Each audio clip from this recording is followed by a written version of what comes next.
বরণ করে নিচ্ছে, শহীদের লাশ সামনে নিয়ে পর্যন্ত রক্ত ছুঁয়ে শপথ করছে, প্রয়োজনে আমিও শহীদ হব তার পথ ধরে, তবুও এই পথ থেকে সরব না, এই আদর্শ থেকে সরব না। তো যেই মানুষগুলো আল্লাহ নবী এবং তার সাহাবীদের পথে চলতে গিয়ে এভাবে সদা সর্বদা শহীদ মৃত্যুকে আলিঙ্গন করে বেড়াচ্ছে, তারই নবীর বিরুদ্ধে দাঁড় করিয়ে দিলেন, তারই সাহাবীদের বিরুদ্ধে দাঁড় করিয়ে দিলেন।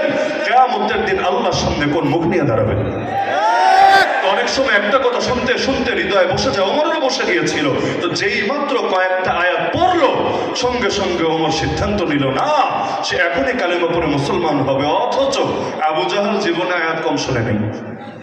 আল্লাহ রাসূল তাহাজ্জুদে যখন দাঁড়াতেন, তেলাওয়াত করতেন, এমন ইতিহাসও আছে আবু জাহল বাড়ির পাশে গিয়ে কান লাগিয়ে দেয়াল তো ছিল না ওই সময়, যে সিস্টেম ছিল, কান লাগিয়ে সে তেলাওয়াত শুনতো, তার মজা লাগতো, শব্দগুলো শুনলে তার হৃদয়ে আলাদা প্রশান্তির সমীরণ হয়ে যেত।